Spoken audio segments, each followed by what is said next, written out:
प्रागैतिहासिक काल हो गया 30 लाख से 600 ईसा पूर्व। ठीक है ना। मानव का विकास प्रागैतिहासिक काल था। मानव का विकास हो गया। विकासवाद के सिद्धांत को पहली बार इंग्लैंड के जीव विज्ञानी बायोलॉजिस्ट चार्ल्स डार्विन ने वैज्ञानिक ढंग से प्रतिपादित किया था। डार्विन की रचनाओं के नाम है the boys of beagle. The boys of beagle हो गया 1839 में प्रकाशित हुई। The origin of species by means of natural selection. The origin of species by means of natural selection 1859 में और प्रकाशित हुई एवं द डिसेंट ऑफ मैन 1870 में प्रकाशित हुई। डार्विन के मतानुसार मनुष्य की उत्पत्ति किसी दैवीय प्रणाली के रूप में अचानक नहीं हुई, बल्कि इसका क्रमिक विकास हुआ। डार्विन का कहना है कि जीवों में अस्तित्व के लिए निरंतर संघर्ष होता रहता है और इस संघर्ष के परिणाम स्वरूप केवल योग्यतम प्राणी ही जीवित बच जाते हैं। प्राणियों की हर पीढ़ी में इस प्रकार के जीव संघर्ष के परिणाम स्वरूप नए उपयोगी लक्षण का निर्माण होकर उनकी संतानों में ये वंशानुगत हो जाता है। इस प्रकार हजारों लाखों वर्ष बाद की संतति अपने पूर्वजों से पूर्णतः भिन्न हो जाती है। डार्विन का ये मत बाइबल में प्रतिपादित दैवीय उत्पत्ति मत अर्थात ईश्वर का पूरा सृष्टा के मत को पुनः भिन्न था। दूसरे शब्दों में डार्विन का क्रमिक विकास का सिद्धांत बाइबल में उल्लेखित मानव की दैवीय उत्पत्ति सिद्धांत का खंडन करता था। डार्विन के क्रमिक विकास के सिद्धांत के प्रतिष्ठित हो जाने पर मानव ने एक लंबा इतिहास प्राप्त कर लिया। अब मनुष्य ईश्वरीय सृष्टि की विशिष्ट रचना नहीं रहा और न ही उसकी उत्पत्ति अचानक हुई, बल्कि उसका क्रमिक विकास हुआ। ऐसा माना जाने लगा है कि क्रमिक विकासवाद की इस सोच ने जीव जगत के अंतर्गत मनुष्य का एक लंबा वंश वृक्ष तैयार करने में महती भूमिका निभाई। मनुष्य के इस वंश के वृक्ष के इतिहास के संबंध में खोज करने के लिए जीव वैज्ञानिक बायोलॉजिस्ट के साथ साथ पुरातत्वविदों ने भूवैज्ञानिक मानव वैज्ञानिक एंथ्रोपोलॉजिस्ट हो गया, उसके बाद भूवैज्ञानिक जियोलॉजिस्ट हो गया आदि से भी संलग्न होना पड़ा। मानव का जीव वैज्ञानिक वर्गीकरण इस प्रकार है जैसे कि क्लास जो है इसका मैमलिया है, ऑर्डर जो है प्राइमेटा है, फैमिली जो है होमिनियडी है, जीनस जो है वो होमो है, स्पेसीज जो है सेपियंस है। मानव की परिभाषा विभिन्न विषयों जैसे कि जीव विज्ञान, पुरातत्व शास्त्र, भूगर्भ विज्ञान, मानव विज्ञान आदि में भिन्न भिन्न ढंग से की गई है। बेंजामिन फ्रैंकलिन के शब्दों में मनुष्य एक औजार बनाने वाला प्राणी है। पुरातत्व मानव के ही यही परिभाषा सबसे अधिक मान्य है। पुरातत्व में मानव की आदि जन्म स्थली अफ्रीका महाद्वीप रही है और इसी कारण अफ्रीका को मानव जाति का पालन द क्रेडल ऑफ मैनकाइंड कहा जाता है। मानव उद्भव का विकास संबंधी सो सिद्धांत प्रचलित है। एकात्मक उद्गम सिद्धांत तथा समानांतर उद्गम सिद्धांत। इसमें ज़्यादा जोर एकात्मक उद्गम सिद्धांत पर है। Unitary origin theory. इस सिद्धांत के अनुसार मानव का विकास मूलतः अफ्रीका में होमो इरेक्टस से हुआ और बाद में ये विभिन्न मार्गों से प्रवासन करते हुए पृथ्वी के विभिन्न भागों में जाकर बस गए। इस सिद्धांत को विसरण सिद्धांत डिफ्यूजन थ्योरी भी कहा जाता है। समानांतर उद्गम सिद्धांत। इस सिद्धांत के अनुसार मानव का विकास एक ही समय में विश्व के विभिन्न क्षेत्रों में होमो इरेक्टस आबादी के समानांतर फैलाव से हुआ।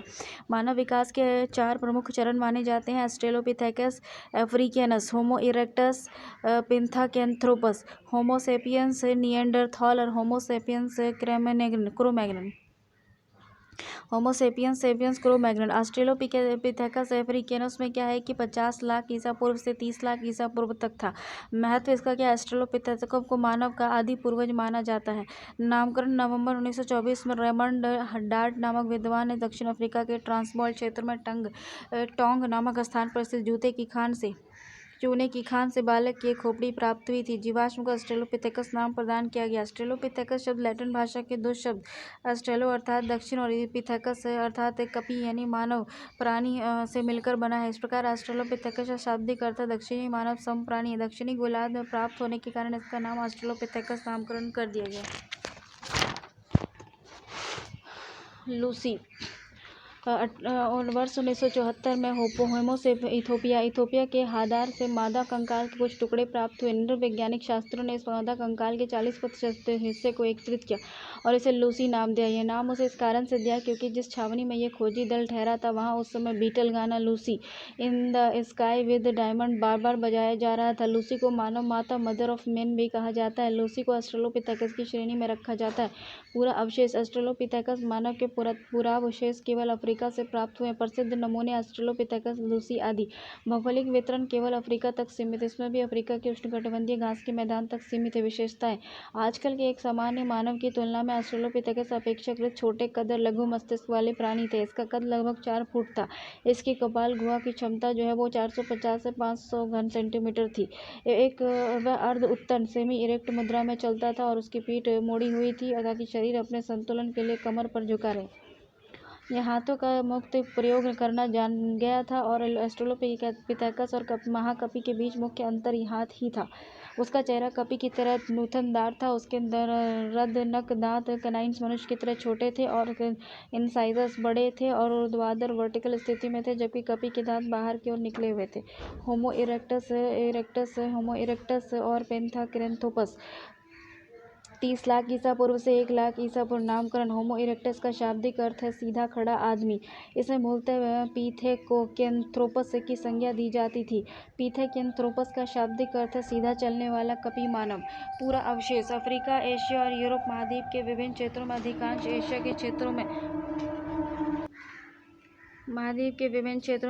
एशिया के क्षेत्रों में चीन, जावा आदि से भारत से प्राप्त नमूना हथनौरा, नर्मदा नदी के उत्तरी तट पर स्थित हथनौरा नामक गांव, होशंगाबाद जिला, मध्य प्रदेश से प्राप्त मानव मादा कपाल।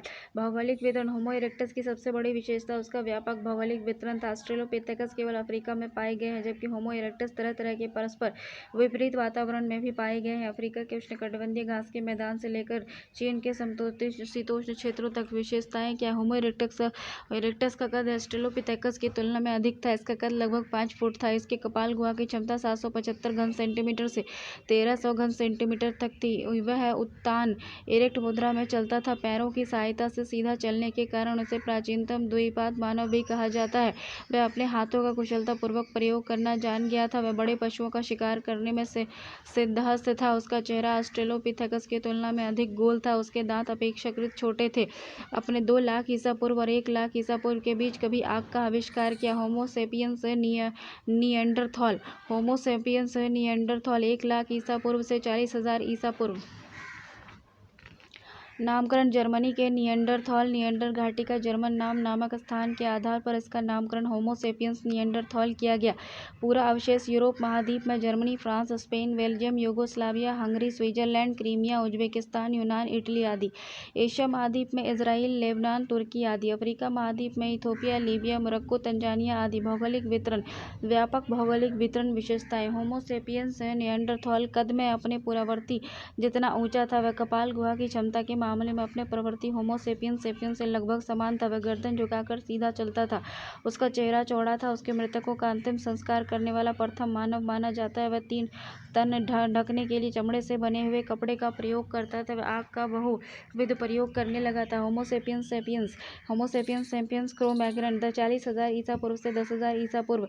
नामकरण: आधुनिक मानव को वैज्ञानिक भाषा में होमो सेपियंस या प्रज्ञा मानव, पूर्व विकसित मानव और विशिष्ट अनुसंधान नाम जैसे कि क्रो-मैग्नन आदि कहा जाता है से पुकारते हैं। क्रो-मैग्नन नामकरण फ्रांस के शिलाश्रय के स्थानीय नाम क्रो-मैग्नन के आधार पर किया गया।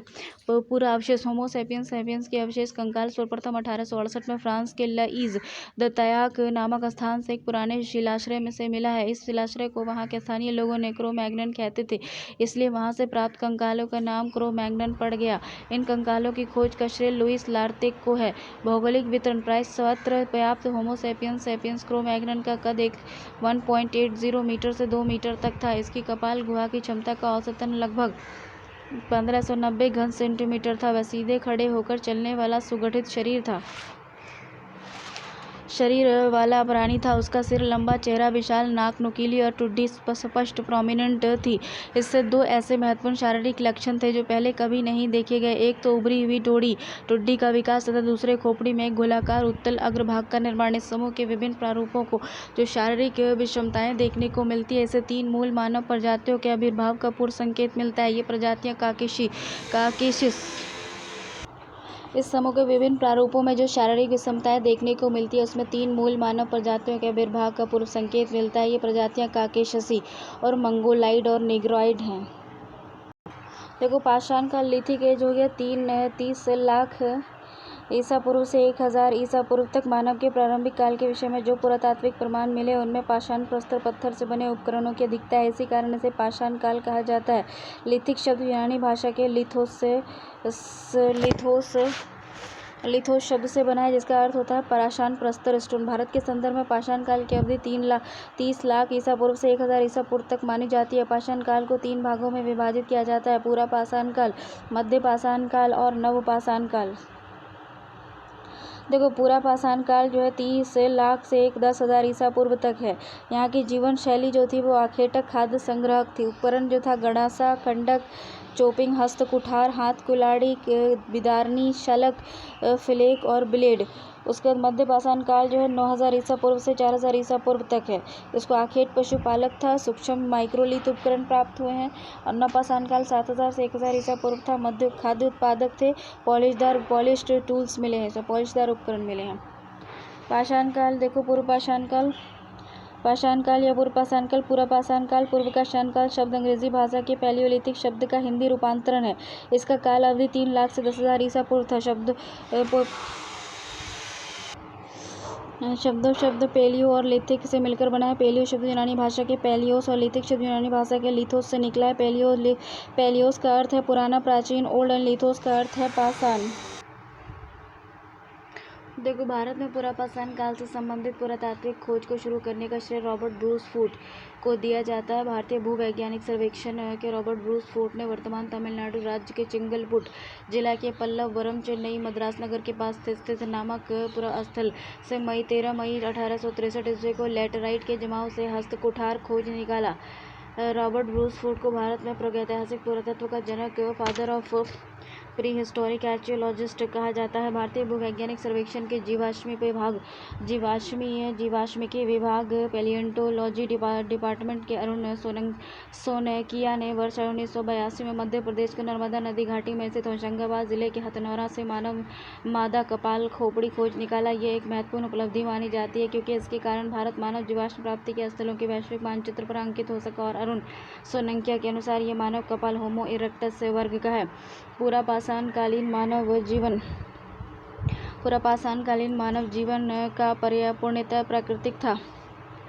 यह प्रधानतः आखेट शिकार पर निर्भर करता था। इनका भोजन मांस और कंदमूल पर हुआ करता था। अग्नि के प्रयोग से अपरिचित रहने के कारण वे मांस कच्चा ही खाते थे। बहुत बाद में 2 लाख ईसा पूर्व और 1 लाख ईसा पूर्व के बीच कभी मनुष्य ने आग का आविष्कार किया।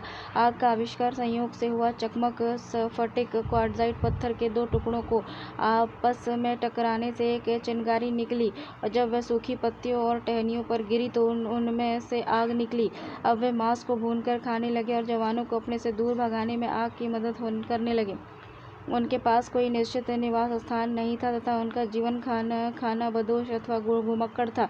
जरूरत पड़ने पर वे गुफाओं, जंगलों, पेड़ों के नीचे आश्रय लेते थे। कुछ शिलाश्रयों, गुफाओं और जैसे कि भीमबेटका आदि में चित्रकला के नमूने भी मिले हैं जो कि पूरा पाषाण काल के अंतिम चरण यानी उत्तर पाषाण काल के हैं। इससे यह स्पष्ट होता है कि मानव द्वारा शिला चित्रकला, रॉक पेंटिंग्स का आरंभ उत्तर पाषाण काल में हो चुका था। उत्तर पाषाण काल में हो चुका था। सभ्यता के इस आदिम युग में मनुष्य पशुपालन एवं कृषि कर्म से परिचित नहीं था, न ही वह बर्तनों का निर्माण करता था। इस काल का मानव केवल खाद्य पदार्थों का उपभोक्ता ही था। वह अभी तक खाद्य उत्पादक नहीं बन सका था। मनुष्य और जंगली जीवों के रहन सहन में कोई विशेष अंतर नहीं था। इस काल में मनुष्य मुख्यतः निग्रिटो प्रजाति के थे। ये लोग अंत्योष्टि संस्कार से अपरिचित थे। वे लोग व्यक्ति के मरने पर बिना कोई संस्कार के लाश को खुले में छोड़ देते थे जहाँ वे पशु पक्षियों के खाने के काम आते थे।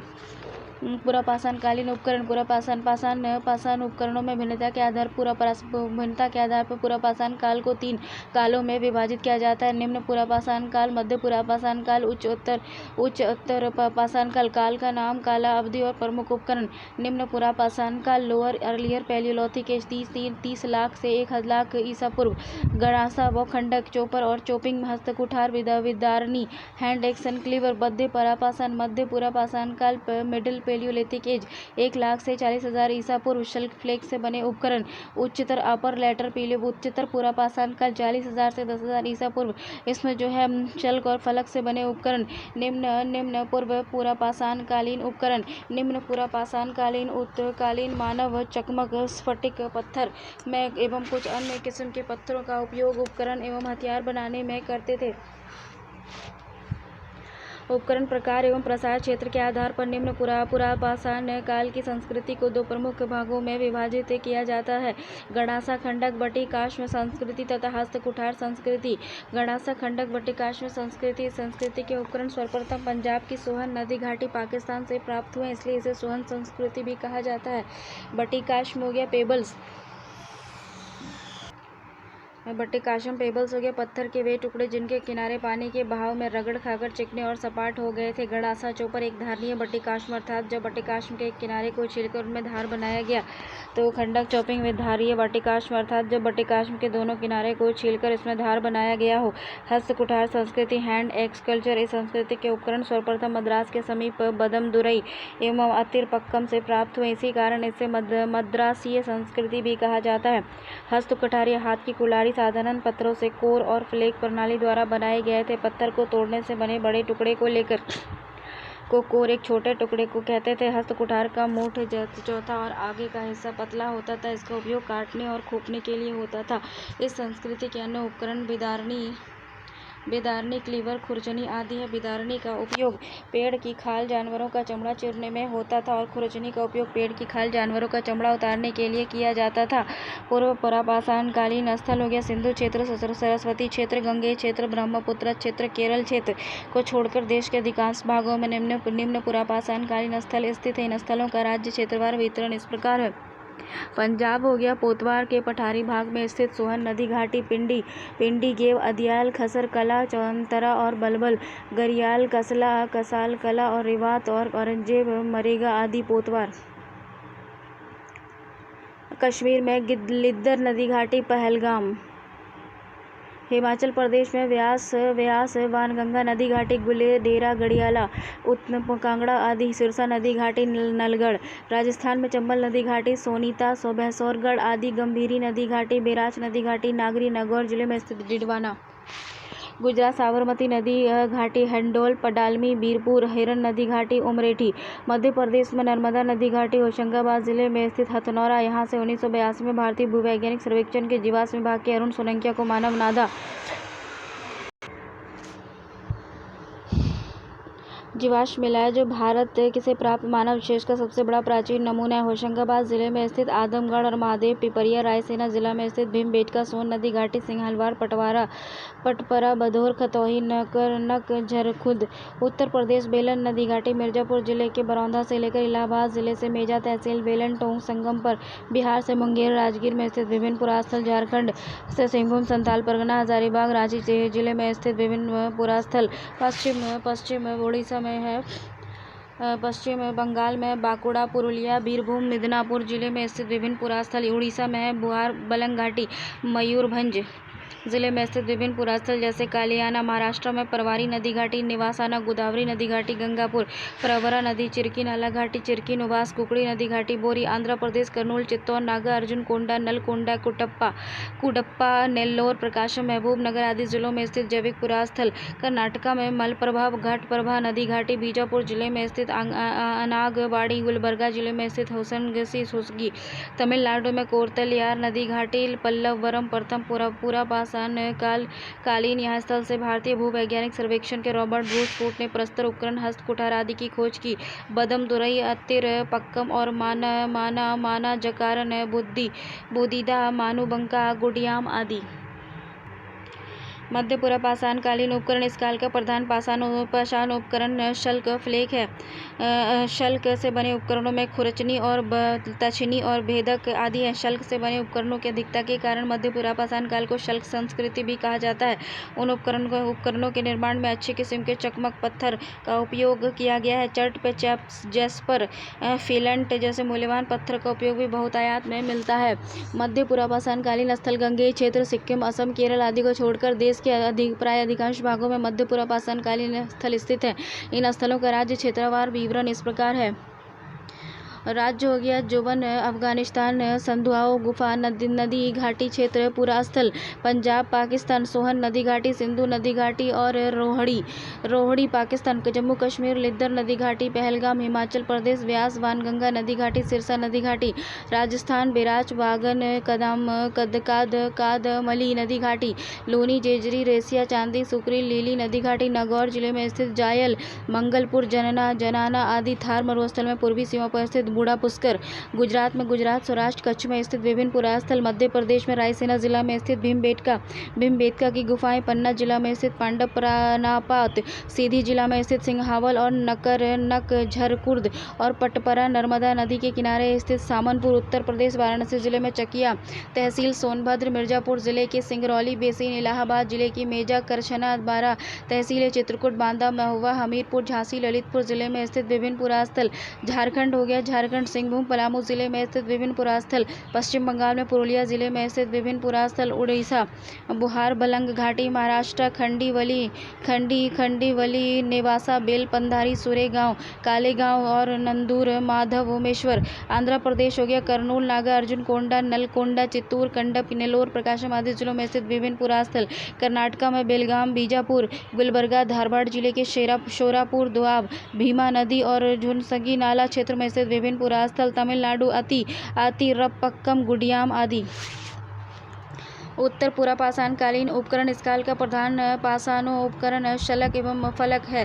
शल्क फलक से विभिन्न तरह के उपकरण बनाए जाते हैं जिनमें तक्षणी स्वर प्रमुख है। शल्क फलक से बने उपकरणों की बहुलता के कारण उत्तर पाषाण काल में शल्क फलक संस्कृति फ्लेग ब्लेड कल्चर भी कहा जाता है। इन उपकरणों के विनिर्माण में चर्ट जैस्पर फ्लिंट आदि बहुमूल्य पत्थरों का उपयोग किया जाता है।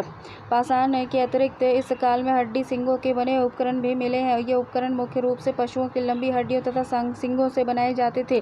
हड्डी सिंगों से बने उपकरण अभी तक सर्वाधिक संख्या में आंध्र प्रदेश के मुच्छतला चिंतामनुगावी शिलाश्रय से प्राप्त हुए हैं। देखो उत्तर पूरा पाषाणकालीन स्थल हो गया। भारत में अभी तक केवल 8 राज्य राजस्थान गुजरात मध्य प्रदेश उत्तर प्रदेश झारखंड महाराष्ट्र आंध्र प्रदेश कर्नाटक से पूरा पाषाणकालीन अवशेष के मिलने की पुष्टि हो पाई है। इस राज्य में अनुसंधान कार्य जारी है। इस शेष राज्य में अनुसंधान कार्य जारी है। इस क्षेत्रवार विवरण है जैसे देखो अफगानिस्तान में संघाओ गुफा, पंजाब पाकिस्तान में सिंधु नदी घाटी रोहड़ी, राजस्थान में अजमेर जिला में स्थित बूढ़ा पुष्कर, गुजरात में बिसदी, मध्य प्रदेश में जोगदाहा भीमबेटका नीले रंग के पत्थर के कुछ टुकड़े की प्राप्ति है, बबूरी रामपुर बघोर, उत्तर प्रदेश में बेलन नदी घाटी, इलाहाबाद जिला में मेजा तहसील के लोहंदा नाला क्षेत्र में अस्थि निर्मित महादेवी की प्रतिमा की प्राप्ति। भारत के उच्च उत्तर पाषाणकालीन स्थलों से प्राप्त एकमात्र मूर्ति सोन नदी घाटी सोनभद्र जिला के चौपन के पास स्थित है। झारखंड हो गया सिंहभूम और महाराष्ट्र हो गया जलगांव जिले में स्थित पटने शत्रुमुर्ग के एगेशल सीपी के बने हुए मनकों की प्राप्ति और भदने व इनाम गांव। आंध्र प्रदेश हो गया रेनीगुंटा बेमुला यर्रोगोंडापालेम और कर्नूल की बिलासुरा गांव चूल्हा अवशेष जो भारत में चूल्हा प्राप्ति का प्राचीनतम पुरातात्विक साक्ष्य आदि गुफाएं मच्छल तला और चिंतामनुगामी और शिलाश्रय एवं उच्च पुरा पाषाणिक हड्डी सिंगों से बने उपकरणों के प्रति स्थलों में सबसे अधिक समृद्ध स्थल बेटल चेरला कर्नाटक गुलबर्गा जिला में स्थित शोरापुर दोआब बीजापुर जिला। मध्य पाषाण काल Mesolithic as and middle stone age 9000 से 4000 ईसा पूर्व। मध्य पाषाण शब्द अंग्रेजी भाषा में मेसोलिथिक शब्द का हिंदी रूपांतरण है। मेसोलिथिक शब्द 2 शब्दों से बना है, मेसो और लिथिक। मेसो शब्द यूनानी भाषा में मेसोस में, लिथिक शब्द का यूनानी भाषा में लिथोस से निकला है। मेसोस का अर्थ होता है मिडल और लिथोस का अर्थ होता है स्टोन एज। पूरा पाषाण काल और नवपाषाण काल के मध्यवर्ती होने के कारण इसे मध्य पाषाण काल कहा जाता है। यह काल संक्रांति का काल था क्योंकि इसमें न तो पुरापाषाण काल की विशेषताओं को पूर्णतः त्यागा गया था और न ही नवपाषाण काल की विशेषताओं को पूर्णतः अपनाया गया था। भारत में मध्य पाषाण काल से संबंधित पुरातात्विक खोज को शुरू करने का श्रेय जॉन इवांस को दिया जाता है। इवांस महोदय ने 1886 में सिंध के पुरास्थल सक्कर और रोहड़ी पर उत्खनन कराया था। मध्य पाषाणकालीन मानव जीवन। तो मध्य पाषाणकालीन मानव जीवन में पूर्ववर्ती पुरापाषाण काल के मानवों की तुलना में कुछ सुधार आया। हालांकि अब भी वे अधिकांश शिकार पर ही निर्भर थे, लेकिन पशु जैसे कुत्ता, भेड़, बकरी, गाय, बैल, भैंस, जंगली घोड़े आदि को पालतू बनाना शुरू कर दिया था। पशुपालन के सबसे पुराने साक्ष्य मध्य प्रदेश के आदमगढ़ और राजस्थान राजस्थान के भगौर से मिले हैं। वे लोग मृतकों के अंत्येष्टि संस्कार से परिचित थे। इस बात की पुष्टि उत्तर प्रदेश के प्रतापगढ़ जिले के सराय नाहर राय एवं महदहा से प्राप्त समाधियों से होती है। वे अपने मृतकों को समाधियों को में गाड़ते थे तथा उनके साथ अंत्येष्टि सामग्री के रूप में खाद्य पदार्थ, औजार, हथियार आदि भी रख देते थे। संभवतः वे लोगों को उत्तर जीवन में विश्वास करते थे। मानव अस्थि पंजर कंकाल साथ कहीं उसे आदमगढ़ आदि कुत्तों के अस्थि पंजर मिले, जिससे जान पड़ता है कि ये मनुष्य के प्राचीन सहचर थे। मनुष्य ने सबसे पहले कुत्ते को ही पालतू बनाया था। मध्यपाषाण काल में जिन स्थानों की खुदाई हुई है उसमें समाधियां, कब्रों की संख्या ही अधिक है। ये उल्लेखनीय है कि ये तथ्य है कि भारत में मानव अस्थि पंजर मध्यपाषाण काल से ही सर्वप्रथम प्राप्त होने लगा। ध्यान दे रहे कि पुरापाषाण कालीन मध्य हथनोरा में केवल मानव काल ही मिला, न कि मध्यपाषाण कालीन स्तरों की तरह पूरे मानव शरीर का अस्थि पंजर मिला है। मध्यपाषाण कालीन उपकरण। मध्यपाषाण काल के उपकरण आकार में अत्यंत छोटे थे, इसलिए इन्हें लघु पाषाण उपकरण कहा जाता है। ये 1 सेंटीमीटर से लेकर 8 सेंटीमीटर तक के हैं। इनमें कुछ तो उच्च पुरापाषाण कालीन खुरचनी, स्क्रैपी और तरचनी और बेधनी और बेधक आदि पुराने उपकरणों के परिष्कृत और संक्षिप्त रूप हैं, जबकि कुछ विभिन्न रूप से आकार और चंद्रिका और समलंबन, चतुर्भुज, त्रिभुज और बानाग्र जैसे नए उपकरण हैं। पाषाण उपकरण के कच्चे पदार्थ के रूप में पुरापाषाण काल से प्रयुक्त होने वाले चकमक स्फटिक पत्थर के स्थान पर मध्य पाषाण काल में एगेट, जस्पर, चट और चालसेडोनी आदि का प्रयोग किया गया। कुछ पुरास्थलों से हड्डी और सींगों के बने हुए उपकरण भी मिले। मध्यपाषाण कालीन स्थल क्या है? मध्यपाषाण कालीन स्थलों का राज्यवार विवरण इस प्रकार है। जैसे राजस्थान के भीलवाड़ा जिले में कोठारी नदी के तट पर स्थित बागौर मानव कंकाल, 3 ताम्र वर्णाग्र जंगली पालतू पशु की जली हुई हड्डी, नीम बहेरा मंडपिया। बाड़मेर जिले में स्थित तिलवाड़ा, पाली जिले में स्थित सोजाता, जाडन, कनवास और धनेटी, जयपुर जिले में स्थित नावा लेसुआ, जोधपुर जिले में स्थित बुजावर और चामू लोरेडिया, अजमेर जिले में स्थित होखरा। देखो, गुजरात हो गया, मेहसाना जिला में स्थित लंघनाज कब्रिस्तान, 14 मानव कंकाल पशु की हड्डियां, बलसाना, अखाज, लोटेश्वर और रतनपुर। पंचमहल जिले में स्थित पावागढ़ और तरसंग शिलाश्रय, खेड़ा जिला में स्थित कनेवाल और अहमदाबाद जिले में स्थित उंडेल, साबरकांठा जिले में स्थित धमसुरा, जामनगर जिले में स्थित पिठऊ। मध्य प्रदेश हो गया, होशंगाबाद जिला में स्थित आदमगढ़ शिलाश्रय, 25,000 सूक्ष्म अश्मोपकरण, जंगली पालतू पशुओं, भेड़, बकरी, गाय, बैल, भैंस, सुअर आदि की हड्डियां, मृदभांड चित्र कला, जम्बू द्वीप शिलाश्रय और डोरोथी द्वीप शिलाश्रय। रासायनिक जिला में स्थित भीमबेटका शिलाश्रय गुफाएं। मानव अंत्येष्टि के प्रमाण चित्रकला के नमूनों की प्राप्ति की दृष्टि से अत्यधिक समृद्ध पुरास्थल सीधी जिला में स्थित बघौर और मैडोली बांकी 11 में है।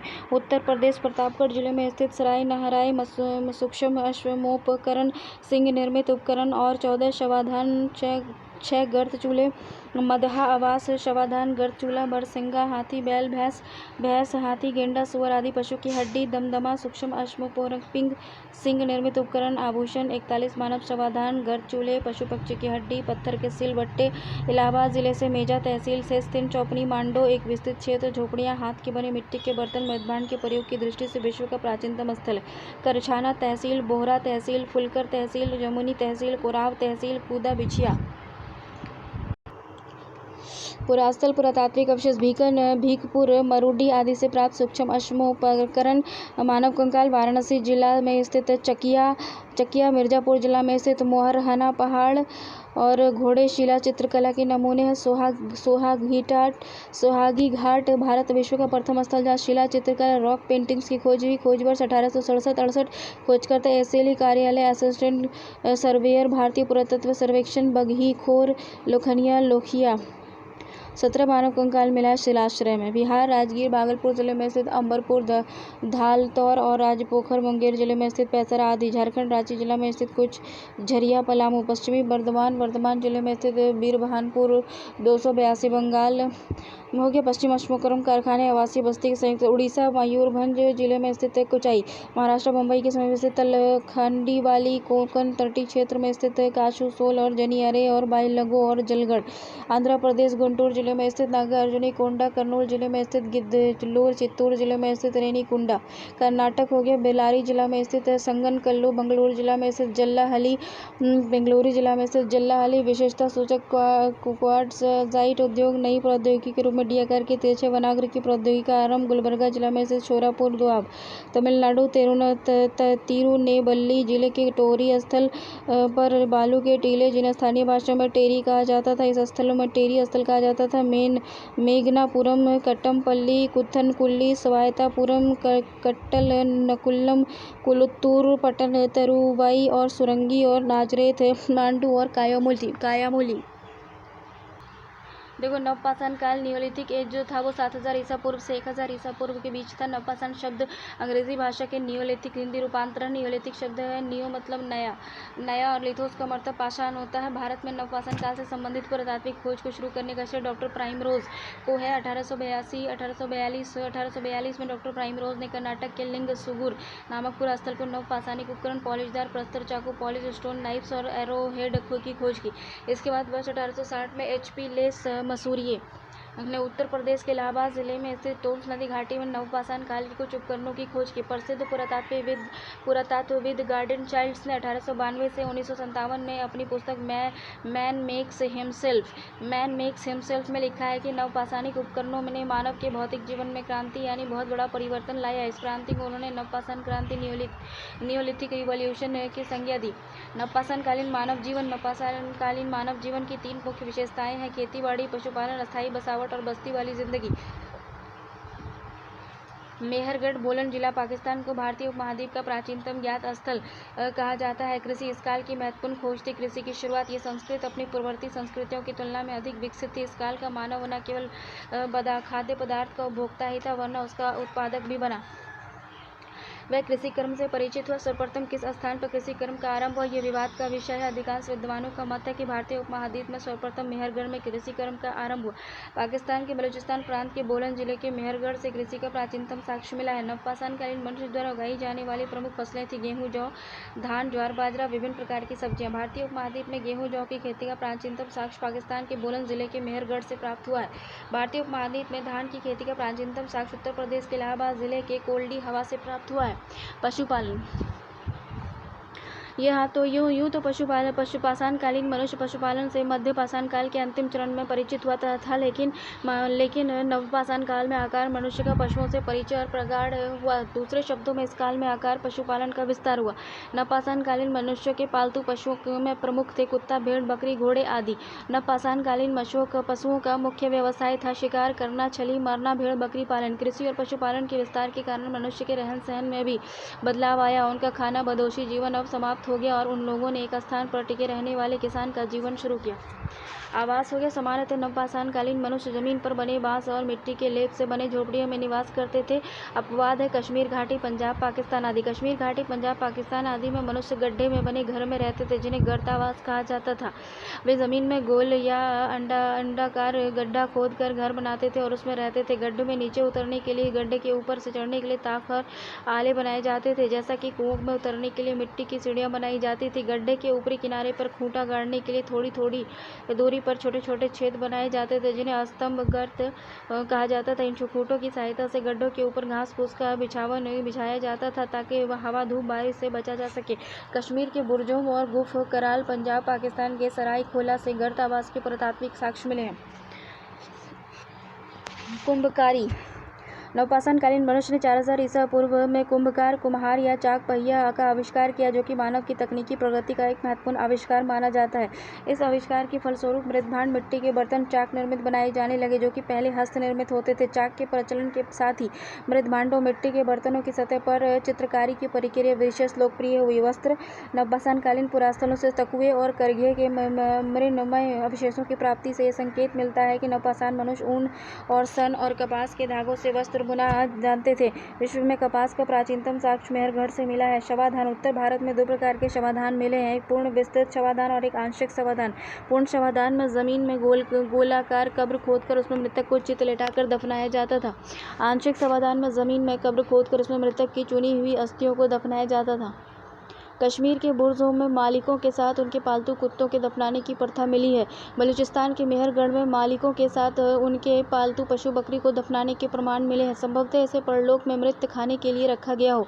दक्षिण भारत में भी 2 प्रकार के शवाधान मिलते हैं, विस्तृत शवाधान और आंशिक शवाधान। पूर्ण शवाधान के तहत सामान्यतः जमीन में कब्र खोदकर वयस्क पुरुष स्त्री को दफनाया जाता था। शव के साथ मृदभांड और उपकरण, अंत्येष्टि सामग्री रखी जाती थी। छोटे छोटे बच्चे के शवों को पूर्ण रूप से कलश में रखकर दफनाया जाता था। इसको कलश शवाधान कहते थे। आंशिक वैज्ञानिक समाधान के तहत जमीन में कब्र खोदकर उसमें मृतक की चुनी हुई हड्डियों को दफनाया जाता था। उपकरण देखो, नवपाषाण काल में मनुष्य ने सभ्यता के मामले में काफी प्रगति की। इस काल के पाषाण उपकरण टंकित और घर्षित और पॉलिशदार थे। ये उपकरण चकमक स्फटिक को छोड़कर अन्य प्रकार के पत्थरों से बनाए जाते थे। प्रमुख पाषाण उपकरण थे सेल्ट, बसूले, छेनिया, मुसल और वनाग्र, आर्या आदि। नवपाषाण स्तर पर धातु कर्म के व्यापक ज्ञान के संकेत नहीं मिलते हैं। वास्तविक नवपाषाण स्तर धातु रहित माने जाते हैं। जहाँ कहीं नवपाषाण स्तर पर धातु की सीमित मात्रा दिखाई दे जाती है, उसे पुरातत्ववेत्ता ताम्रपाषाण स्तर की संज्ञा देता है। नवपाषाणकालीन स्थल। नवपाषाणकालीन स्थलों का राज्यवार विवरण इस प्रकार है। बलूचिस्तान पाकिस्तान हो गया। स्थल पुरातात्विक अवशेष हो गया। बोलन जिले में स्थित मेहरगढ़ गेहूं, जौ और मवेशी, भेड़, बकरी की उपस्थिति के रूप में कृषि पर आधारित जीवन का प्राचीनतम साक्ष्य। हस्त निर्मित कच्ची ईंटों से बने घर। पाषाण फलक उद्योग। हस्त निर्मित मानव मूर्ति विविध सामग्रियों के साथ मानव शवाधान। चाक निर्मित मृदभांड। पशु और नारियों की पक्की मनुमूर्तियाँ। फसल अवशेष गेहूँ, जौ, बाजरा, खजूर आदि। पशु अवशेष भेड़, बकरी, हिरण, नीलगाय, गया, गधा, जंगली हाथी, सुअर आदि। किली, गुल, मोहम्मद, भेड़, बकरी, बैल आदि पशुपालन का साक्ष्य। हस्त निर्मित मृदभांड। चक निर्मित मृदभांड आदि। राना ढूंढई। हस्त निर्मित मृदभांड। पाषाण फलक उद्योग। भेड़, बकरी, पशुओं की हड्डियां, खच्चर के 4 दांत, अंजीरा, चाक और निर्मित मृदभांड आदि है। सिंधु घाटी सभ्यता। सिंधु घाटी पाकिस्तान, सरायखेला गर्तावास। हस्त निर्मित पॉलिशदार मृदभांड, घसाई किए गए पत्थरों के कुठार आदि। जलीलपुर पाषाण फलक उद्योग। पशु अवशेष भेड़, बकरी, हिरण आदि। गुमला पालतू मवेशी की हड्डी, ढाली गई। हस्त निर्मित मृदभांड और चित्रित मृदभांड आदि। कश्मीर हो गया। श्रीनगर जिले में स्थित बुर्ज अर्थात बुर्ज यानी भोज का स्थल। गर्त आवास, शवाधार, मनुष्य के साथ उसके पालतू कुत्ते को दफनाने की प्रथा। इस प्रकार की प्रथा नवपाषाण काल में कहीं और प्रचलित नहीं थी। मृदभांड गैर सिंधव और गैर बलूचिस्तानी परंपरा के। उसके पाषाण काल। पाषाण और हड्डियों से बने उपकरण। तांबे से बना वनाग्र एकमात्र चित्रित पात्र जिस पर प्राकृत सिंधव परंपरा के महिष का चित्र बनाया गया है। पुलवामा जिले में स्थित कुफकराल अर्थात कुम्हार की गुफा। गर्त आवास, फसल अवशेष गेहूं, जौ, मटर, मसूर आदि। पशु अवशेष भेड़, बकरी आदि के उपकरण अवशेष पत्थर मिले हैं। हड्डी के बने उपकरण भी मिले हैं। मार्तंड। मध्य प्रदेश हो गया। सीधी जिला। मध्य प्रदेश सीधी जिला में सोन नदी घाटी। सीधी जिला में सोन नदी घाटी में स्थित झुन एवं लल्लनहिया। उत्तर प्रदेश इलाहाबाद जिले में स्थित कोल्डी हवा। मिट्टी के बर्तन के टीकरों पर धान के दाने और भूसी और पुआल के अवशेष खोजकर जी.आर. शर्मा विश्व में चावल की प्राचीनतम साक्ष्य अनाज रखने के लिए घड़े और मटके। पशु अवशेष भेड़, बकरी, गाय आदि पशुओं की हड्डियां, एक छोटा पशु बाड़ा, मिट्टी और सरकंडे का वृत्ताकार झोपड़ी। हस्त निर्मित मृदभांड आदि। इलाहाबाद जिले में स्थित महगड़ा व पंचो। कृषि अवशेष चावल, सांबा आदि उगाने के साक्ष्य। पशु अवशेष भेड़, बकरी आदि पशुओं के अवशेष। उपकरण अवशेष प्रस्तर, कुल्हाड़ी और हस्त निर्मित मृदभांड। संत कबीर नगर जिले में स्थित लहुर देवा। धान की भूसी के अवशेष। बिहार सारण जिले में स्थित चिरांद। कृषि अवशेष, धान की भूसी, उपकरण अवशेष, पत्थर और हड्डी, सिंग के बने उपकरण। ग्रामीण बस्ती, बांस और मिट्टी के लेप से बना झोपड़ा। हस्त निर्मित मृदभांड आदि। वैशाली जिले में स्थित चेचर कुतुबपुर। कृषि अवशेष, भंडारण, गर्त आवास, गर्त, बांस, मिट्टी, लेप से बनी झोपड़ियां, हस्त निर्मित मृदभांड आदि। गया जिले में स्थित ताराडीह। कृषि अवशेष, गेहूं, जौ, मसूर अवशेष। पशु अवशेष, भेड़, बकरी, भैंस, हिरण, सुअर आदि के अवशेष। उपकरण अवशेष, पत्थर और हड्डी, सिंग के बने उपकरण, सरकंडे, मिट्टी के लेप से बने घर आदि। रोहतास जिले में स्थित सेनुबार। कृषि अवशेष, गेहूं, जौ, चावल, रागी, मसूर, मटर, बाजरा आदि के अवशेष। चाक निर्मित मृदभांड, सरकंडे, मिट्टी के लेप के बने घर। भागलपुर जिले में स्थित ओरियप। झारखंड के सिंहभूम जिले में स्थित बारूडीह। उपकरण अवशेष, पत्थर, औजार, मृदभांड अवशेष, हस्त निर्मित मृदभांड, चाक निर्मित मृदभांड आदि।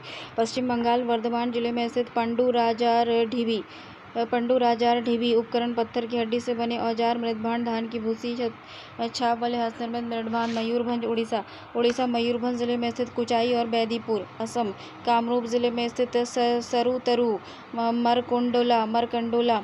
पत्थर से बने औजार, मृदभांड अवशेष, हस्त निर्मित मृदभांड, चाक निर्मित मृदभांड आदि। उत्तरी कछार जिले में स्थित दाओजली हेडिंग्स। पत्थर से बने औजार, मृदभांड अवशेष, हस्त निर्मित मृदभांड, चाक निर्मित मृदभांड के अवशेष। देखो मेघालय से क्या है, पायनथोर लंगतीन उपकरण अवशेष, पत्थर से बने औजार, मृदभांड अवशेष, हस्तनिर्मित मृदभांड आदि। मणिपुर नपचिक उपकरण अवशेष, पत्थर से बने औजार, मृदभांड अवशेष, हस्तनिर्मित मृदभांड आदि। आंध्र प्रदेश महबूबनगर जिले में स्थित उत्तुनूर, गोबर के ढेर के जलने से बने राख के टीले, ऐश माउंट्स, पशु अवशेष, भेड़ बकरी आदि के उपकरण अवशेष, पत्थर हड्डी के बने उपकरण, मृदभांड आदि। गुंटूर जिले में स्थित नागा अर्जुनी कोंडा, कर्नूल जिले में स्थित सिंगल पिल्ली और अनंतपुर जिले में स्थित पलवाई सिख राख के टीले, हड्डी से बने उपकरण आदि। कर्नाटक में क्या मिला है, गुलबर्गा जिले में स्थित कोडेकल, बीजापुर जिले में स्थित तिरदल, रायचूर जिला में स्थित मस्की, राख के टीले, पशु अवशेष, भेड़ बकरी आदि। रायचूर जिले में स्थित वतगल, भंडारण गर्त, मूर्तिगढ़, मृदभांड, क्लश, समाधान आदि। धारवाड़ जिले में स्थित हल्लोर, ज्वार बाजरा, झोपड़ी आदि। बेल्लारी जिले में स्थित टेक्कल, कोट्टा, कृषि अवशेष, चना, मूंग, कुल्थी, रागी आदि। पशु अवशेष, भेड़ बकरी, गाय बैल भैंस, सुअर आदि। झोपड़ी के अवशेष आदि। बेल्लारी जिले में स्थित संगन, कल्लू, झोपड़ी आदि। बेल्लारी जिले में स्थित कुपगल, राख के टीले आदि। बेल्लारी जिले में स्थित टी नरसीपुर, चित्रदुर्ग जिले में स्थित ब्रहागिरी, राख के टीले, पशु अवशेष, भेड़ बकरी आदि, मृदभांड, झोपड़ी आदि। मैसूर जिले में स्थित हेमिंगे, तमिलनाडु। उत्तर अर्काट जिले में स्थित पयमपल्ली, कृषि अवशेष, चना, मूंग, कुल्थी, रागी, ज्वार बाजरा आदि। पशु अवशेष, भेड़ बकरी, गाय बैल भैंस, सुअर आदि। नोट हो गया, उत्तर प्रदेश के बेलन नदी घाटी, मध्य प्रदेश की नर्मदा नदी घाटी मध्य भाग में लगातार तीनों अवस्थाएं पुरापाषाण काल, मध्यपाषाण काल, नवपाषाण काल के एक के बाद एक यानी क्रमबद्ध रूप से पाई जाती है। ताम्रपाषाण काल के चालकोलिथिक एज 3500 से 1000 ईसा पूर्व। ताम्रपाषाण शब्द अंग्रेजी के चालकोलिथिक से बना है। चालकोलिथिक शब्द का जो है आर्थिक अर्थ क्या है कि चालको मीन्स होता है ताम्र यानी तांबा, और लिथोस का मतलब होता है पत्थर। जिस काल में मनुष्य ने ताम्र यानी तांबे के औजार के साथ साथ पत्थर के औजारों का प्रयोग किया उसे ताम्रपाषाण काल के नाम से जाना जाता है। इसे नवपाषाण ताम्रपाषाण काल भी कहा जाता है। मनुष्य ने सर्वप्रथम जिस धातु को औजार बनाने के रूप में प्रयोग किया था वो तांबा था, ठीक है ना। ऐसा माना जाता है कि तांबे का सर्वप्रथम प्रयोग लगभग 5000 ईसा पूर्व में किया गया। आरंभ में तांबे की खोज हुई, बाद में इसे दूसरी धातुएं टिंग, रांगा, तस्ता, सीसा आदि में मिलाकर धातु बनाई गई। जैसे कि तांबे में टीन, रांगा मिलाकर कांसा आदि। धीरे धीरे लोग सोना, चांदी और अंततः लोहे के उपयोग में कला से परिचित हो गए। उत्तर भारत में पाषाण काल के बाद ताम्रपाषाण काल और उसके बाद लौह काल आया, जबकि दक्षिण भारत में पाषाण काल का स्थान सीधे लौह काल ने ले लिया। दूसरे शब्दों में उत्तर भारत में पाषाण के बाद ताम्र का और उसके बाद लोहे का प्रयोग किया गया, ठीक है ना, जबकि दक्षिण भारत में पाषाण के बाद लोहे का प्रयोग किया गया। इसका अभिप्राय ताम्रपाषाण काल का विस्तार केवल उत्तर भारत में था, दक्षिण भारत में नहीं था। ताम्रपाषाण काल को 3 कालों में विभाजित करा जाता है, एक हड़प्पा पूर्व काल, एक सिंधु सभ्यता काल, एक हड़प्पा उत्तर काल। तो हड़प्पा पूर्व काल जो था 3500 से 2500 ईसा पूर्व था। सिंधु सभ्यता 2500 से 1750 ईसा पूर्व थी और हड़प्पा सभ्यता 2000 से 1000 ईसा पूर्व थी। प्रकृत ये हड़प्पा पूर्व काल जो था प्री हड़प्पन ईरा जो है 3500 से 2500 पूर्व था ईसा पूर्व। हड़प्पा प्री हड़प्पन ईरा जो था ये स्थल नवपाषाण काल और हड़प्पा काल के नगरीय उत्कर्ष के माध्यम संक्रमण काल था। इसका मात्र इस बात से भी नहीं था कि इसके आधार पर हड़प्पा सभ्यता की पृष्ठभूमि स्पष्ट होती है। यही वह आधार है जिसके साक्ष्य पर हड़प्पा सभ्यता के स्थानीय संस्कृति से क्रमिक उद्गम को साझा किया जाता है। हड़प्पाकालीन संस्कृति, प्राकृतिक हड़प्पाकालीन संस्कृति का क्षेत्रीय विस्तार किया, जैसे दक्षिण पश्चिम अफगानिस्तान देखा जाए, मुंडीगाक, दे, मोरासी और घुंडई। उत्तरी बलूचिस्तान पाकिस्तान, जॉब संस्कृति, राना गुंडई, पेरियानो गुंडई, मुगल गुंडई, डाबरकोंड, क्वेटा संस्कृति, किलीगुल, मोहम्मद दंत सादा, फिराक तंद। दक्षिण बलूचिस्तान पाकिस्तान, नाल संस्कृति, सोरदम्ब, कुल्ली संस्कृति, मेही रोजी और मजीरा दंग पाकिस्तान हो गया। पंजाब पाकिस्तान, हड़प्पा, सरायखेला और जलीलपुर। सिंध पाकिस्तान हो गया, आमरी, कोटदीजी, मोहनजोदड़ो। हरियाणा हो गया, बनवाली, रखीगढ़ी। राजस्थान हो गया, सोथी और कालीबंगा वन। हड़प्पा काल, सिंधु सभ्यता 2500 ईसा पूर्व से 1750 ईसा पूर्व। हड़प्पा काल की सभ्यता को 3 नाम मिलते हैं, हड़प्पा सभ्यता, सिंधु सभ्यता, सिंधु घाटी की सभ्यता, सिंधु सरस्वती सभ्यता। पुरातत्व विज्ञान की दृष्टि से सबसे उपयुक्त नाम है हड़प्पा सभ्यता, क्योंकि पुरातत्व विज्ञान में ये परिपाटी है कि जब किसी प्राचीन स्थान का नामकरण करना होता है तो उस स्थल के नाम पर उस संस्कृति का नाम रखा जाता है जहाँ से उसके अस्तित्व का पता चला है। ऐसे स्थल में प्रारूप में जिसे टाइप साइट कहते हैं, यह धातव्य है कि संस्कृति से संबंध खोजा गया पहला स्थल हड़प्पा था। हड़प्पा सभ्यता कांस्ययुगीन सभ्यता थी, ठीक है। उसके बाद कहते हैं कि हड़प्पाकालीन सभ्यता का क्षेत्रीय विस्तार कहाँ था, जैसे अफगानिस्तान में था। तो उत्तर पूर्वी अफगानिस्तान के तखार प्रांत में स्थित सुर्तगुई, दक्षिण पश्चिमी अफगानिस्तान के कंधार प्रांत में मुंडीगाक, ठीक है। मुंडी घाट अफगानिस्तान। फिर बलूचिस्तान पाकिस्तान आता है, जिसमें मेहरगढ़, किलीगुल, मोहम्मद राना, घुंडई, गुमला, डाबरकोट, बालाकोट, निंदोबारी, अंजीरा, सुतका, गेंडोर। पंजाब पाकिस्तान देखो, पंजाब पाकिस्तान हड़प्पा, जलीलपुर, सघनवाला, देरावर और मनेरीवाल और सरायखेला। सिंध हो गया पाकिस्तान, मोहनजोदड़ो, आमरी, कोटदीजी, रहमान डेरी, सुकुर, अलादीन, चंदड़ो, अली मुराद, झुमकर, झांगर, मांडा आदि। पंजाब हो गया रोपर, कोटला, निहंग खान। हरियाणा हो गया बनवाली, राखीगढ़ी, भगवानपुर। राजस्थान हो गया कालीबंगा, गणेश्वर, शीशबलाल, बाड़ा, हनुमानगढ़, मिथल और चुपास। उत्तर प्रदेश हो गया आलमगीरपुर, मानपुर, बड़गांव, हुलास और सनौली। गुजरात हो गया धौलावीरा, लोथल, सुरकोटा, भगतराव, रंगपुर, रोजदी, देसलपुर और प्रभासपट्टन। महाराष्ट्र में दाइमाबाद। देखो हड़प्पा उत्तरकाल पोस्ट हड़प्पन एजेस में 2000 से 1000 ईसा पूर्व होता है। लगभग 2000 ईसा पूर्व के बाद भारतीय उपमहाद्वीप के विभिन्न भागों में विभिन्न क्षेत्रीय संस्कृति अस्तित्व में आई। ताम्रपाषाण संस्कृति थी। ये संस्कृति हड़प्पा सभ्यता की तरह शहरी सभ्यता नहीं थी, बल्कि ग्रामीण संस्कृति थी। इन संस्कृतियों का नामकरण उनके प्रारूप स्थल टाइप साइट के आधार पर किया जाता है, जैसे दक्षिण पूर्वी राजस्थान आहड़ संस्कृति, बनास संस्कृति 2100 ईसा पूर्व से 1500 ईसा पूर्व। इसमें आहड़ और ताम्रबती अर्थात चित्तौड़गढ़ जिले में स्थित लिंगुद और उदयपुर जिले में स्थित बलाथल। पश्चिमी मध्य प्रदेश देशों की ये कायथा संस्कृति 2000 से 1800 ईसा पूर्व उज्जैन जिले में चंबल की सहायक नदी काली यह सिंध के तट पर स्थित प्रारूप स्थल कायथा का नामकरण हुआ है। जबलपुर जिले में स्थित है। त्रिपुरी उज्जैन जिले में स्थित उज्जैन कायथा। पश्चिमी महाराष्ट्र हो गया तो सवालदा संस्कृति 2000 से 1800 ईसा पूर्व धुलिया जिले के सप्ताबी परबरा घाटी में स्थित प्रारूप स्थल सवालदा के नाम पर नामकरण सवालदा। दक्षिण पश्चिम गुजरात हो गया प्रभासपट्टन संस्कृति 1800 ईसा पूर्व से 1500 ईसा पूर्व प्रभासपट्टन जूनागढ़ जिले में स्थित प्रारूप स्थल प्रभासपट्टन के नाम पर नामकरण प्रभासपट्टन। पश्चिमी मध्य प्रदेश हो गया नवदा टोली मालवा संस्कृति 1700 से 1200 ईसा पूर्व खरगोन जिले में मालवा क्षेत्र की नर्मदा नदी तट पर स्थित प्रारूप स्थल नवदा टोली के नाम पर नामकरण। नवदा टोली खरगोन हो गया जिले में स्थित महेश्वर उज्जैन जिले में स्थित नागदा। पश्चिमी बिहार हो गया चिरान संस्कृति 1500 ईसा पूर्व से 750 ईसा पूर्व सारण जिले में है। इस स्थित प्रारूप स्थल चिरान के नाम से नामकरण किया गया है, चिरान में है ये। पश्चिमी महाराष्ट्र तो जोरवे संस्कृति जो है ये पश्चिमी महाराष्ट्र में जोरवे संस्कृति 1400 से 700 ईसा पूर्व अहमदनगर जिले में प्रवरा नदी के बाएं तट पर स्थित प्रारूप स्थल जोरवे के नाम पर नामकरण जोरवे। अहमदनगर जिले में स्थित दाइमाबाद ताम्र निर्मित खिलौने, गेंडा, हाथी, भैंसा, सारथी युक्त रथ, महादेवी की मूर्ति, निवासी मृतदेवी, मनु मूर्ति। नासिक जिले में स्थित नासिक, पुणे जिले में स्थित इनाम गाँव, 5 कमरों वाले मकान के अवशेष, माता देवी और चंदौली मरण मूर्ति। क्षेत्रीय संस्कृति देखा जाए तो मध्य गुजरात हो गया रंगपुर संस्कृति हो गया रंगपुर और 1400 ईसा पूर्व से 750 ईसा पूर्व थी। जिले में भदर नदी के किनारे स्थित प्रारूप स्थल रंगपुर के नाम पर नामकरण हुआ रंगपुर। अब यहाँ पे देखो क्या है ताम्रपाषाण संस्कृति की विशेषताएं क्या क्या है। तो कृषि और पशुपालन। ताम्रपाषाण संस्कृति कृषक संस्कृति थी। यह संस्कृति कृषि पशुपालन पर आधारित थी। इस संस्कृति की मुख्य फसलें जो थी गेहूँ, जौ, धान, ज्वार, बाजरा, मसूर, मटर, फलिया, काला चना, मूंग आदि थी। संस्कृति के मुख्य पालतू पशु थे गाय, भैंस, भेड़, बकरी, कुत्ता, सुअर और ऊँट। दाइमाबाद में ताम्र निर्मित खिलौने मिले हैं जिन पर गेंडा, हाथी, भैंसा, सारथी युक्त रथ और एक रथ जिसमें 2 बैल जुते हुए हैं एवं खड़ी मुद्रा में एक व्यक्ति सवार है की मूर्तियां बनी हुई है। आवास देखो इस संस्कृति में बस्तियों की संरचना गोल होती थी। इस संस्कृति के लोग घास फूस और मिट्टी से बनी हुई झोपड़ियों में रहते थे। गिलुंद एकमात्र ताम्रपाषाण स्थल है जहाँ से पक्की ईंटों के प्रयोग का साक्ष्य मिला है। सामान्यतः घर 1 कमरे वाला होता था।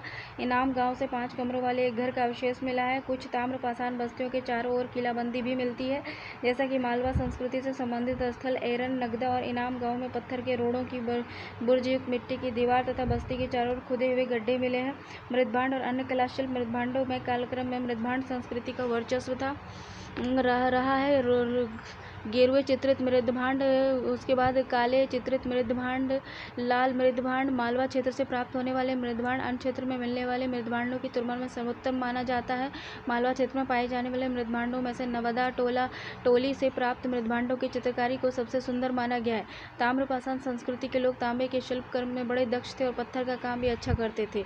मालवा क्षेत्र में मिले चरखे और तलकियाँ, महाराष्ट्र में मिले कपास, सन, सेमल की रुई से बने धागे से पता चलता है कि वे कताई, बुनाई और वस्त्र निर्माण से परिचित थे। धार्मिक विश्वास इनाम गांव पुरास्थलों से मिले माता देवी की मूर्तियों से आधार पर कहा जा सकता है कि माता देवी की पूजा करते थे। अधिकतर पुरास्थलों में मिट्टी के बने सांड और वृषभों के पाए जाने से यह पता चलता है कि सांड एक पूजनीय पशु था। शवाधान मृतकों को दफनाना एक सामान्य रीति थी। महाराष्ट्र क्षेत्र में लोग मृतकों को उत्तर पश्चिम उत्तर दक्षिण क्रम में अर्थात सिर उत्तर और पैर दक्षिण की ओर और दक्षिण भारत में लोग मृतकों को पूर्व पश्चिम के क्रम में अर्थात सिर पूरब की ओर और पैर पश्चिम की ओर दफनाते थे। पश्चिम भारत में पूर्ण समाधान और पूर्वी भारत में आंशिक समाधान का विशेष प्रचलन था। महत्व भारतीय ग्रामीण संस्कृति के प्रवर्ती विकास में ताम्रपाषाण काल में हड़प्पोत्तर चरण का सबसे महत्वपूर्ण स्थान माना जाता है। आज का आधुनिक ग्रामीण स्तर जिस रूप में दिख रहा है उसके बीच ताम्रपाषाण काल के हड़प्पोत्तर चरण में देखा और पहचाना जा सकता था। लौह युग देखो, लौह काल 1000 से 500 ईसा पूर्व है, जिस काल में मनुष्य ने लोहे के औजारों का प्रयोग किया, जिसे लौह काल कहा जाता है। विश्व के संदर्भ में लौह काल 1300 ईसा पूर्व में प्रारंभ हुआ। भारत में भी लोहे का प्रयोग लगभग उसी समय शुरू हुआ। लोहे के प्रचलन के आधार पर लौह काल को 3 भागों में बांटा गया है: प्रथम उपकाल, द्वितीय उपकाल और तृतीय उपकाल। प्रथम उपकाल जो था वो 1300 से 1000 ईसा पूर्व था, अत्यंत सीमित क्षेत्रों में था, बलूचिस्तान, पाकिस्तान, हल्लूर, कर्नाटक, भारत में था। द्वितीय उपकाल जो था लौह युग का वो 1000 से 800 ईसा पूर्व था, संपूर्ण गंगेय क्षेत्र और कर्नाटक के उत्तरी भारत, दक्षिण भारत के कुछ हिस्से। तृतीय काल जो था वो 800 से 500 ईसा पूर्व था, भारत के अधिकांश क्षेत्र, उत्तरी भारत, दक्षिणी भारत, महापाषाण संस्कृति। देखो सैद्धांतिक साहित्यिक साक्ष्य देखो तो पूर्व वैदिक काल हो गया। ऋग्वैदिक काल में आर्यों को लोहे का ज्ञान नहीं था। ऋग्वेद में आया शब्द का प्रयोग मिलता है, जिसे कुछ विद्वान ने लोहा समझ लिया था, जबकि ये सच्चाई है कि यह शब्द लोहे का पर्याय न होकर धातु के समान अर्थ में प्रयुक्त हुआ है। उत्तर वैदिक काल के आर्यों को लोहे का ज्ञान था और इस काल के ग्रंथ में लोहित अयस और कृष्ण अयस 2 शब्द मिलते हैं। लोहित अयस शब्द का प्रयोग ताम्र और कांस्य धातु के अर्थात में, कृष्ण अयस का शब्द का प्रयोग लौह धातु के अर्थ में किया गया है। कृष्णा यजुर्वेद तैत्तिरीय संहिता में 6, 12 तथा 24 बैलों द्वारा खींचे जाने वाले हलों का उल्लेख मिलता है। विद्वानों का अनुमान है कि ऐसे हल काफ़ी भारी होते होंगे और हल की फाल लोहे की बनी होगी। अथर्ववेद में लोहे की फाल का स्पष्ट उल्लेख मिलता है। शतपथ ब्राह्मण में लोहे का संबंध कृषक वर्ग से स्थापित किया गया है। बौद्ध ग्रंथ सुत्त पिटक के खुद्दक निकाय में सुत्त निपात में लोहे की फाल को तापने और तापानुशीतन का विवरण मिलता है। साहित्यिक साक्ष्यों के आधार पर कहा जाता है कि भारत में कृषि के लिए लौह उपकरण का उपयोग 800 ईसा पूर्व से 700 ईसा पूर्व होने लगा था। पुरातात्विक साक्ष्य क्या है? पुरातात्विक साक्ष्यों के आधार पर कहा जा सकता है कि उत्तर भारत की गंगेय घाटी में लगभग 1000 ईसा पूर्व में लोहे का प्रयोग आरंभ हुआ और लगभग 600 ईसा पूर्व में जाकर लोहे का ये प्रयोग अत्यंत व्यापक हो गया। कृषि कार्य में लोहे के उपकरणों के प्रयोग के कारण कृषि का विस्तार हुआ। गंगेय क्षेत्र के सघन वनों को साफ करके धान, गन्ना, कपास, गेहूँ, जौ आदि की खेती बड़े पैमाने पर की जाने लगी। लौह तकनीक के व्यापक प्रचलन का प्रभाव केवल कृषि कर्म पर ही नहीं पड़ा, बल्कि जीवन के अन्य पहलू जैसे कि घरेलू उद्योग, धंधे, वास्तुकला आदि पर भी प्रभावित हुआ। ताम्र और रजत के बने हुए आहत तथा रेख रहित ढले हुए सिक्कों के प्रचलन के फलस्वरूप व्यापार वाणिज्य की विशेष प्रगति हुई। कुछ इतिहासकारों की धारणा है कि प्राचीन भारत की द्वितीय नगरीय क्रांति, सेकंड अर्बन रिवॉल्यूशन को जो महात्मा बुद्ध के समय में गंगा घाटी में संपन्न हुई, वह लौह तकनीक के प्रसार पर भी प्रधान रूप आधारित थी। प्रथम नगरीय क्रांति सिंधु घाटी की सभ्यता थी। प्रथम नगरीय क्रांति जो सिंधु घाटी सभ्यता थी और द्वितीय नगरीय क्रांति जो थी वो बौद्धिक गंगे घाटी थी। महात्मा बुद्ध के समय में गंगे घाटी में जो तकनीक प्रसार हुआ। 6ठी सदी ईसा पूर्व में उत्तर भारत में 16 महाजनपद क्षेत्रीय राज्य थे, जिनमें से 10 गंगा घाटी में और 10 गंगा घाटी के बाहर स्थित थे। इन राजधानियों और नगरों के रूप में विकसित हुई। गंगा घाटी के नगरों का विकास एक लोहे के पुरातात्विक साक्ष्यों का मिलना यह स्पष्ट करता है कि गंगा घाटी में नगरीय क्रांति के पीछे लौह तकनीक का महत्वपूर्ण योगदान था। महत्व देखो, समग्रतः कहा जा सकता है कि भारत में लौह धातु का प्रयोग न केवल तकनीकी परिवर्तन लाया बल्कि सांस्कृतिक परिवर्तन भी लाया। लौह धातु ने धीरे धीरे किंतु निश्चित रूपेण प्रागैतिहासिक काल को ऐतिहासिक काल में बदलने में महत्वपूर्ण भूमिका निभाई। लौह उपकरण प्राप्ति स्थल बलूचिस्तान, पाकिस्तान, पिराक, उत्तर प्रदेश, एटा जिले में स्थित अतरंजी खेड़ा। धातु मल और धातु शोधन में प्रयुक्त मिट्टी की भट्टियाँ, लोहे के चिमटे और जखीड़ा। लोह के कृषि उपकरण, एक हंसिया और एक कुदाल। बरेली जिले में स्थित अहिच्छत्र, मेरठ जिले में स्थित आलमगीरपुर, हस्तिनापुर और एलाहपुर, आगरा जिले में स्थित बटेश्वर और धलवा राजस्थान हो गया, भरतपुर जिले में स्थित 9 हत्था लगाने के कुछ छेद वाले कुठार, जयपुर जिले में स्थित जोधपुर हत्था लगाने के छेद वाले कुठार। लौह उपकरण प्राप्ति स्थलों के राज्य मध्य प्रदेश, उज्जैन जिले में स्थित कायथा उज्जैन, नागदा सागर जिले में स्थित एरन बिहार, सारण जिले में स्थित चिरान, सोनपुर, गया जिले में स्थित ताराडी। पश्चिमी बंगाल हो गया वर्धमान जिले में स्थित पांडु, राजा डीबी एवं मेदिनीपुर जिले में स्थित महिषादल। महाराष्ट्र में धुलिया जिले में स्थित प्रकाश, नासिक जिले में स्थित बहाल और नागपुर जिले में स्थित नैंकुट, ताकल घाट और खापा और महुरझारी लोहे की कुल्हाड़ी। वर्धा जिले में स्थित जानु पानी और खैरवाड़ा।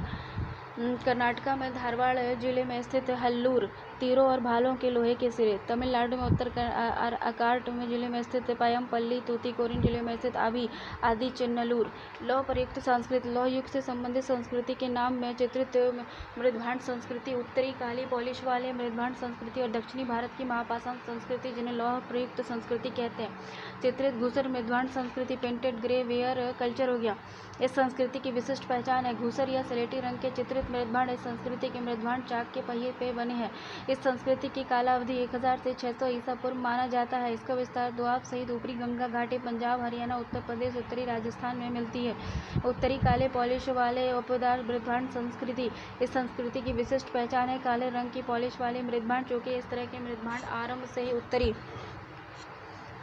भारत में मिले थे, इसलिए इसके नाम से उत्तरी शब्द का प्रयोग किया गया। यही प्रचलन में रह गया है और इस संस्कृति के मृदभांड चाक के पहिए से बने हैं।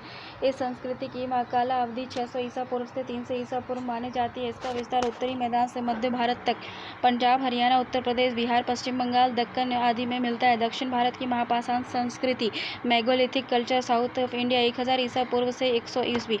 जो तो महापाषाण कब्र और स्मारक दक्षिण भारत के साथ साथ उत्तर भारत और विदर्भ क्षेत्र में भी मिलते हैं। लेकिन जब इतिहास में महापाषाण संस्कृति कहते हैं तो सामान्यतः उसका अर्थ होता है कि दक्षिण भारत की महापाषाण संस्कृति। महापाषाण या वृहत पाषाण शब्द अंग्रेजी भाषा के मेगालिथ शब्द का हिंदी रूपांतरण है। मेगालिथ शब्द दो शब्द मेगा और लिथ से मिलकर बना है। मेगा शब्द यूनानी भाषा के मेगोसिल और के लिथ शब्द यानी भाषा से निकला है। मेगास का अर्थ होता है हग और लिथोस का अर्थ होता है स्टोन। देखो, वस्तुतः के संदर्भ में मेगालिथ से आशय होता है कि बड़े बड़े प्रस्तर खंडों के बने कब्र और स्मारक। मेगालिथ का निर्माण मृतकों को दफनाने के लिए कब्र के रूप में, मृतक या स्मारक के रूप में किया जाता था। चूंकि महापाषाण इस संस्कृति मेगालिथ संस्कृति की विशिष्ट पहचान थी, इसलिए इसे महापाषाण संस्कृति का नाम दिया गया।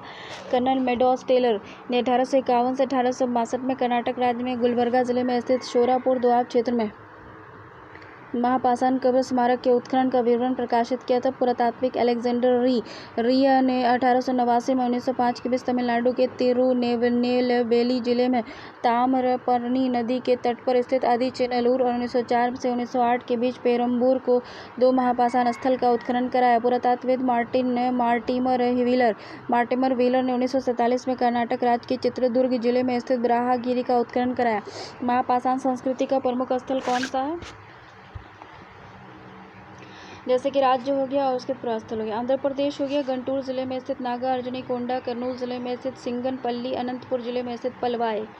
कर्नाटक में रायचूर जिले में स्थित मस्की और पिकलीहल, बेल्लारी जिले में स्थित संगनकल्लू और नरसीपुर, चित्रदुर्ग जिले में स्थित ब्राहागिरी। केरल में त्रिचूर जिले में स्थित पोरकालम, कोचीन जिले में स्थित अरिनेऊर, चिरमन्ना और कट्टाकम्पाल। तमिलनाडु चिंगलपट्टू जिले में स्थित चिंगलपट्टू, सानूर और अमृतमंगलम। कांचीपुरम जिले में स्थित सेंगुनरम, उत्तर आर्काट जिले में स्थित पयमपल्ली, तिरुनेवली और कुथुकुडी जिले में स्थित कोकई और आदि चिन्नलूर। महापाषाण संस्कृति की प्रमुख विशेषताएं क्या है? दक्षिण भारत में महापाषाण संस्कृति की प्रमुख विशेषताएं क्या है? शवाधान। जैसे देखो, आंशिक शवाधान होता था। महापाषाण संस्कृति में अधिकांश मृतकों का आंशिक शवाधान मिलता है। दक्षिण भारत से मिले अधिकांश कब्र स्मारक में वयस्कों की केवल कुछ चुनी हुई हड्डियों को दफनाने का प्रमाण मिला है। खोपड़ी, हाथ, पैर आदि की बड़ी हड्डियां ही प्राय दफनाई हुई मिलती है। मालूम पड़ता है कि मृत्यु के बाद मृतक की लाश को खुला छोड़ दिया जाता था और पशु पक्षी द्वारा मांस खा जाने के बाद बची हुई हड्डियों को चुनकर उन्हें कब्र में रख दिया जाता था। पूर्ण शवाधान कहीं कहीं जैसे नागा अर्जुनी कोंडा, मस्की, आदि चिन्नलूर आदि से पूर्ण शवाधान के भी उदाहरण मिलते हैं। पूर्ण शवाधान में मृतकों को पूर्व पश्चिम क्रम में अर्थात सिर पूरब की ओर और पैर पश्चिम की ओर में दफनाया जाता था। मृतक बच्चों को प्राय पूर्ण रूप से बड़े बड़े घड़ों में भरकर दफनाया जाता था, जिसे कलश शवाधान कहते थे। कलश अवधान के साक्ष्य तमिलनाडु के चिंगलपट्टू आदि क्षेत्रों से भी मिले। अंत्योष्टि सामग्री के रूप में मिट्टी के बर्तन, लोहे के उपकरण आदि मिले हैं। अंत्योष्टि सामग्री या तो कब्र में शव के साथ रखे गए थे या कब्र के बाहर स्मारक के अगले बगल में रखे गए थे।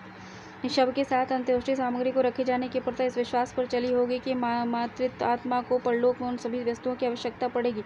महापाषाण बड़े बड़े प्रस्तर खंडों के बने कब्र स्मारक के प्रकार। दक्षिण भारत में महापाषाण के लगभग 40 प्रकार मिले हैं, जिनमें एक अकेले खड़े पत्थर से लेकर चट्टान काटकर बनाई गई गुफा तक में शामिल है। महापाषाण के प्रकारों में प्रमुख है जैसे कि मेनहिर। इस प्रकार के कब्र स्मारक में शव को गड्ढे में गाड़कर उसके ऊपर एक बड़ा सा स्तंभकार स्मारक पत्थर लगा दिया जाता था। इन स्तंभकार पत्थरों की लंबाई 1.5 मीटर से अधिक है। इस प्रकार के कब्र स्मारक कर्नाटक के मस्की और गुलबर्गा क्षेत्रों में मिलते हैं। इसे स्थानीय भाषा में नाडुकल कहा जाता है। फन शिला, हुड स्टोन। इस प्रकार के कब्र स्मारक में शवों को गड्ढे में गाड़कर उसे मिट्टी में भर दिया जाता था। उसके बाद कब्र के ऊपर एक गोलाकार शिला पत्थर औंधा कर रख दिया जाता था। इस प्रकार का कब्र स्मारक सांप के फैले हुए फन की तरह प्रतीत होता था, इसलिए इसे फन शिला कहा जाता है। दक्षिण भारत की स्थानीय भाषा में इसे कुडाइकल कहा जाता है। इस प्रकार के कब्र स्मारक आंध्र प्रदेश, केरल में पाए जाते हैं। एक छत्रशिला, अम्बेला स्टोन। इस प्रकार के कब्र स्मारक में शव को जमीन में गाड़कर उसके ऊपर एक बड़ा स्तंभाकार पत्थर रखा जाता था, फिर उसके ऊपर छत्राकार पत्थर रख दिया जाता था। चूंकि इस तरह के कब्र स्मारक दूर से देखने पर छतरी की तरह दिखते हैं, इसलिए इसका नाम छत्रशिला रखा गया है। दक्षिण भारत की स्थानीय भाषा में इसे टोपिकल कहा जाता है। इस प्रकार की कब्र स्मारक केरल राज्य के कोचीन जिले में स्थित अरियन्नूर एवं चेरमननागाद में मिले हैं। उसके बाद परस्तर मेज डोलमेन कोल्टिक भाषा का शब्द है, जिसका अर्थ पत्थर का मेज होता है। डोलमेन का निर्माण जमीन की सतह से ऊपर किया जाता था। इसके निर्माण में सबसे पहले पत्थर की पट्टियों से घिरे हुए चबूतरे जैसे स्थान पर शव पत्थर की एक सिल्ली पर रखा जाता था। फिर शव को ढकने के लिए शव के चारों ओर खड़े किए गए पत्थर के पट्टियों के ऊपर एक और पत्थर की पट्टी रख दी जाती थी। चूंकि इस तरह के कब्र स्मारक की बनावट पत्थर के आयताकार मेज का आभास देती थी, इसलिए इसे डोलमेन कहा जाता है।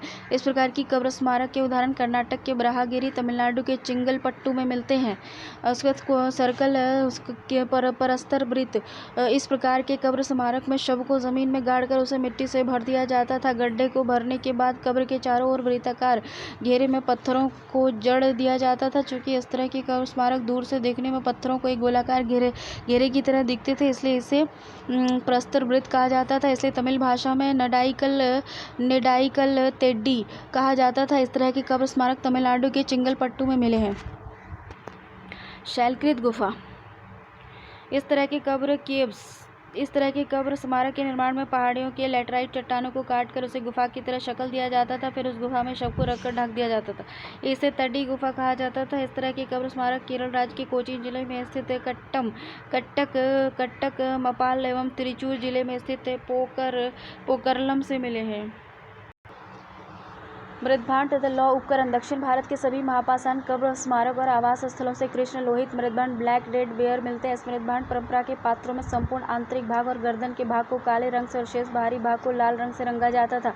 कृष्ण लोहित मृद्भांड परंपरा पात्र प्रकारों के प्रमुख है छिछली थालियाँ, गहरे कटोरे, गुंडीदार ढक्कन और घड़े और मटके आदि। दक्षिण भारत के महापाषाण कब्रों, स्मारकों और आवास स्थलों से लोहे के बने हुए लगभग 33 प्रकार के उपकरण प्राप्त हुए हैं।